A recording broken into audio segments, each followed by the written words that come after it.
جناب محترم اسپیکر صاحب میرا پوائنٹ آپ پڑھ رہے ہیں اپنے علاقے کے متاثرین کے لیے. ہمارے علاقے میں 3 قسم کے متاثرین ہیں. ایک وہ متاثرین ہیں جو عسکریت پسندی میں شامل تھے اور حکومت نے یا لشکروں نے اس کے گھروں کو مسمار کیا ہے. دوسرے وہ متاثرین ہیں جناب اسپیکر کہ جو لوگ جن علاقوں پہ طالبان نے قبضہ کیا تھا اور جن علاقوں میں طالبان رہ رہے تھے جہاں پر عسکریت پسندوں کے خلاف حکومت نے آپریشن شروع کیا تو اس میں ایسے لوگ جو خود عسکریت پسندی میں شامل نہیں تھے، اس میں ایسے لوگ جو خود وہ طالبان نہیں تھے Order in the House, please. لیکن آپریشن کی وجہ سے ان کے گھر مسمار ہو گئی اور بے گناہ لوگ تھے. لیکن اس میں جناب والا تیسرا جو طبقہ تھا وہ اس طرح کا طبقہ تھا کہ جس کے گھر سڑکوں کے قریب تھے، جو مین روڈ تھا جس پہ سیکیورٹی فورسز کا آنا جانا تھا اس کے ساتھ ان کے گھر تھے. تو جناب والا ان لوگوں سے انتظامیہ نے، ان لوگوں سے سیکیورٹی فورسز نے اپیل کیا کہ چونکہ ہمارے آنے جانے میں رکاوٹ ہے اور آپریشن کی وجہ سے آپ لوگ اپنے گھروں کو خالی کر رہے ہیں تو ہم آپ لوگوں کے گھروں کو گرا رہے ہیں تاکہ ہماری سیکیورٹی فورسز کو نقل و حمل میں کوئی رکاوٹ نہیں ہوگا.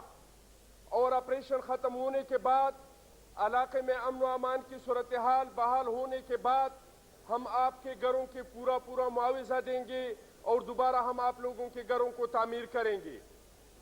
ہمارے لوگوں نے سیکیورٹی فورسز کے ساتھ تعاون کے لیے اپنے گھر خالی کروا دی اور ان کی اجازت دیا کہ اگر سیکیورٹی فورسز کو ہمارے گھروں کی وجہ سے نقصان ہو رہے ہیں تو بے شک انتظامیہ ہمارے گھروں کو مسمار کرے.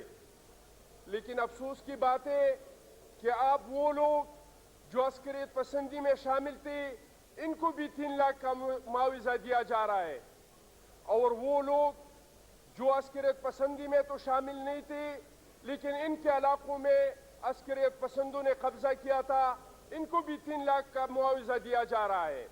اور وہی لوگ جن کے گھر رضاکارانہ طور پہ فورسز کو حوالے کر دی اور وہ کسی قسم کے عسکریت پسندی میں یا اس عمل میں شامل نہیں تھی، اب ان کو بھی 3 لاکھ کا معاوضہ دیا جا رہا ہے. تو جناب والا ہمارا مطالبہ یہ ہے کہ خدا را جن لوگوں نے اپنی مرضی سے سیکیورٹی فورسز کو سہولت دینے کے لیے خالی کی تھی ان کو پورا معاوضہ دیا جائے. جناب اسپیکر صاحب میرا دوسرا پوائنٹ یہ ہے بحیثیت اس پارلیمان کے ایک ممبر کے کہ ہم کافی عرصے سے دیکھ رہے ہیں کہ ہر کوئی اٹھ کے موجودہ پارلیمان پہ کہتے ہیں کہ اس موجودہ پارلیمان کا کوئی حیثیت نہیں، یہ ایک ربل سٹیمپ ہے، اس میں بیٹھے ہوئے لوگوں کا کوئی کنٹریبیوشن اس ملک کے لیے نہیں. نون لیگ کا جو سربراہ ہے جناب محترم نواز شریف صاحب وہ تو شروع ہی دن سے اس پارلیمان کے بارے میں جو کچھ کہہ رہا ہے وہ اب سب لوگوں کو مشاہدے میں ہے اور وہ دل سے کہہ رہا ہے کیونکہ ہم نے کئی بار اس کو دعوت دیا کہ آپ کے خلاف کوئی الیکشن بھی نہیں لڑے گا، آپ آ کے اس پارلیمان میں بیٹھ جائے. لیکن انہوں نے یہاں پارلیمان میں بیٹھنا گوارا نہیں کیا. جہاں پہ جلسہ ہوتا ہے وہ کہتے ہیں کہ ہم عدالتوں میں اسی لیے جا رہے ہیں کہ موجودہ پارلیمان کا، موجودہ پارلیمنٹیرین کا کوئی حیثیت نہیں ہے. آج دوسرے ادارے بھی اٹھ رہے ہیں، آج اداروں نے بھی یہ شروع کیا کہ ہم جو سیاسی عمل ہے اس کو اسی لیے اپنے ہاتھوں میں لے رہے ہیں کیونکہ ہمیں پارلیمان پہ کوئی اعتماد نہیں ہے، موجودہ پارلیمان کا کوئی حیثیت نہیں ہے. تو جناب اسپیکر صاحب میں آج آپ سے ایک سوال پوچھنا چاہتا ہوں، کیا ہم نے جو کام کیا اس ملک کے لیے یہ کوئی کام نہیں؟ ہم نے 18ویں ترمیم کیا، ہم نے اس ملک کو، ہم نے اس قوم کو ایک متفق آئین دیا، ہم نے 73 کے آئین کو بحال کیا. کیا یہ کوئی کارنامہ نہیں؟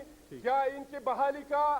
جناب والا، ہم نے اس ملک سے ایک ڈکٹیٹر سے اقتدار، ایک جمہوریت کو منتقل کیا. کیا یہ اس پارلیمان کا کوئی کارنامہ نہیں؟